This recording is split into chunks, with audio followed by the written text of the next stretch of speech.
My self doctor Ajay Kumar Meena. आज हम BSc part third के पेपर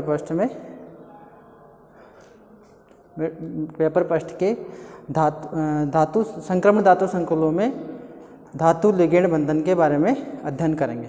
तो इस चैप्टर में सबसे पहले अपन वीबीटी की सीमाएं या संयोजकता बंध सिद्धांत की सीमाओं का अध्ययन करेंगे, जो कि निम्न प्रकार है।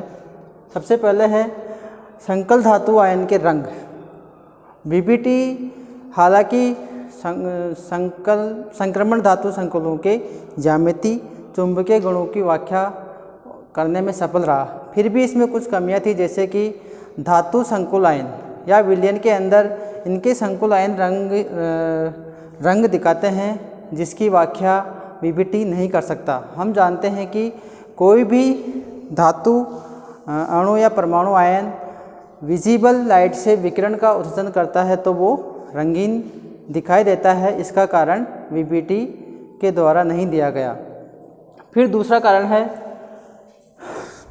संक्रमण धातु के द्वारा आंतरिक कक्षक संकुल व बाह्य कक्षक संकुल का निर्माण कब होगा और कब नहीं, इसकी व्याख्या भी वीबीटी के द्वारा नहीं की जा सकती।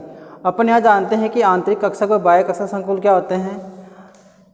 संक्रमण धातु में 3D कक्षक होते हैं, उसके बाद में 4S 4P और 4D।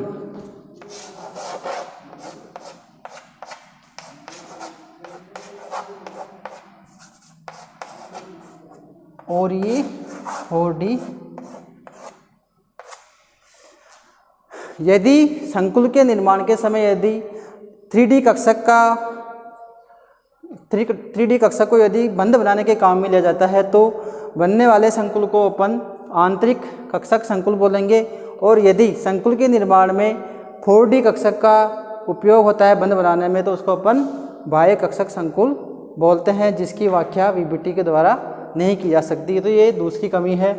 उसके बाद में आता है चुंबकीय गुणों की मात्रात्मक व्याख्या, मतलब संयोजकता बंध सिद्धांत संक्रमण धातु के संकुलों की चुंबकीय गुणों की मात्रात्मक व्याख्या नहीं कर सकता। ये सिर्फ ये बता सकता है कि इसके अंदर चुंबकीय गुण होंगे या नहीं होंगे। इसके द्वारा थोड़ा बहुत अपन अनुमान लगा सकते हैं, लेकिन ये मात्रात्मक व्याख्या इसकी नहीं कर सकता।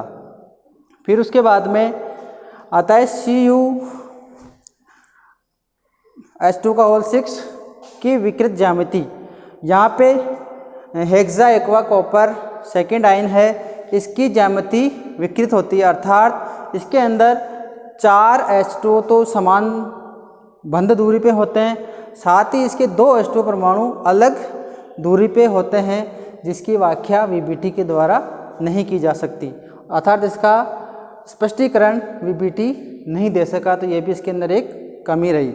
उसके बाद में आता है कॉपर सेकेंड और कोबाल्ट सेकेंड के द्वारा बने संकुलों की ज्यामिति की व्याख्या भी वीबीटी ने अलग तरीके से दी, जैसे कि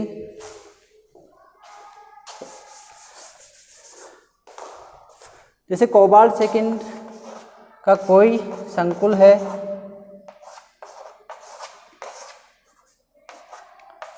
(2+), इसका जब निर्माण होता है तो अपन जानते हैं इसका इलेक्ट्रॉनिक विन्यास होगा 3D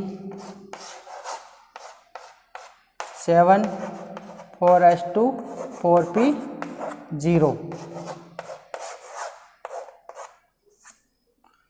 एक मिनट यार, थोड़ी जगह कम पड़ गई। इसका जब निर्माण होता है तो 27 3D 4S 4P और 4D कक्षक होंगे 7 2 0 और 0। इसके अंदर 2 इलेक्ट्रॉन होंगे, इसके अंदर भी 0 है और 5।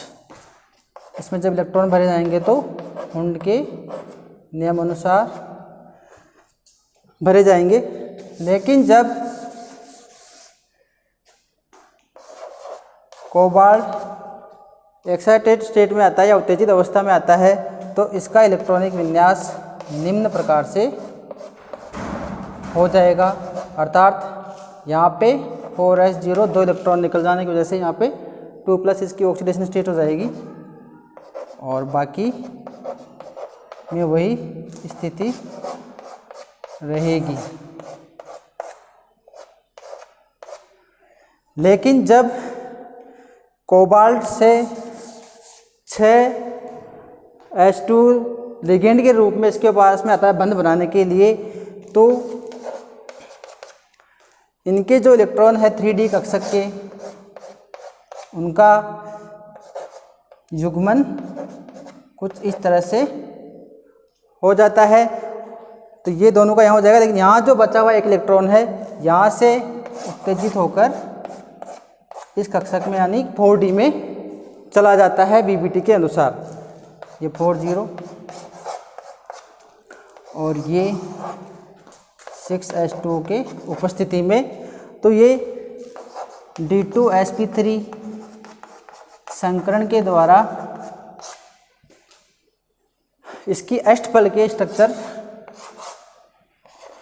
कुछ इस तरह से बना लेता है।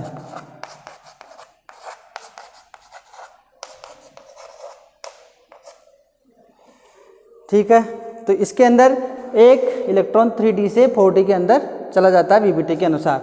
लेकिन जब अपन बात करें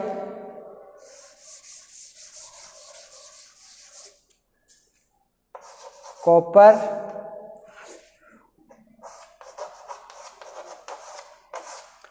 टेट्रासाइनो कॉपर सेकेंड आयन की, तो इसके अंदर भी एक इलेक्ट्रॉन 3D कक्षक से वे 29 इसका एटॉमिक नंबर है 3D 4s 4p और 4d 3d9 2।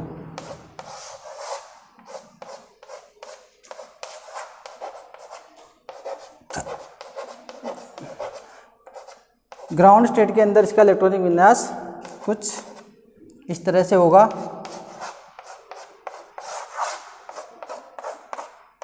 इन सब में 0 0।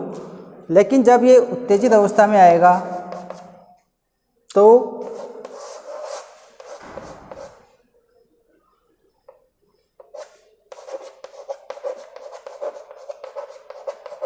यहाँ से 2 इलेक्ट्रॉन गायब होने के कारण 4s0 हो जाएगा और ये अभी भी खाली रहेंगे। लेकिन जब कॉपर 2 के प्लस 4 साइनाइड आयन लिगेंड के रूप में आते हैं तो ये वाला 3D से एक इलेक्ट्रॉन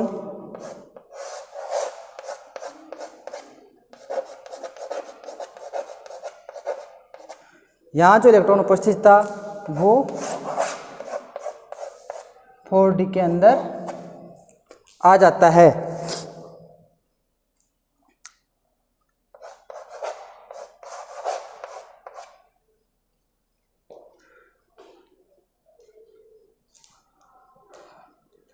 अब यहाँ से इलेक्ट्रॉन जाने के बाद में DsP2 संकरण होता है, जिसके कारण ये वर्गाकार समतलीय संरचना बनाता है।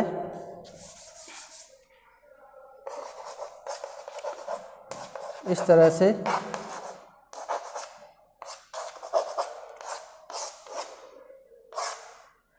अब दोनों में एक ही तरह से क्रिया हो रही है कि एक 3D से इलेक्ट्रॉन 4D में जा रहा है, तो इनकी अपचायक क्षमता भी बराबर होनी चाहिए, लेकिन वास्तव में ऐसा नहीं होता है। इसका कारण भी VBT नहीं दे सका। फिर लास्ट में है एक विद्युत उदासीनता का सिद्धांत। विद्युत उदासीनता का सिद्धांत भी यहाँ पे VBT के लिए थोड़ा VBT के द्वारा समझना थोड़ा कठिन रहा। अर्थात जब कोई लिगेंड धातु को अपने इलेक्ट्रॉन देता है तो इसके अंदर वो अपना इलेक्ट्रॉन पेयर देगा। मान लीजिए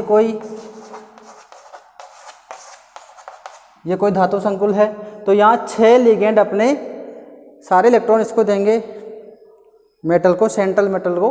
तो इस वजह से इसके ऊपर -6 चार्ज आ जाएगा, किसके ऊपर?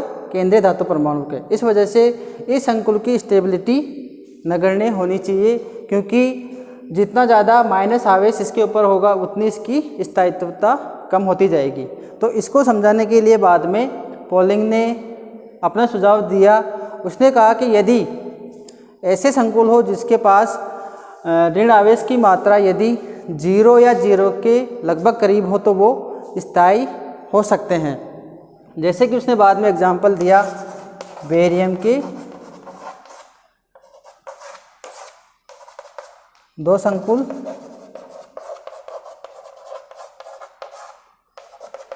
इस तरह से। तो इसके लिए जब अपन ऋणावेश की मात्रा की गणना करते हैं तो वो -0.08 के लगभग आता है, और इसके लिए यदि करते हैं तो वो लगभग इतना आता है। तो पॉलिंग ने कहा कि इसके लिए ऋणावेश का मान कम है, तो इस तरह के संकुल ज़्यादा स्थायी होंगे, या फिर ऋणावेश के जो मान है वो 0 के लगभग है, और इसका मान ज़्यादा होने के कारण ये स्थायी नहीं होगा। इसकी व्याख्या भी बीबीटी नहीं कर सका। धन्यवाद।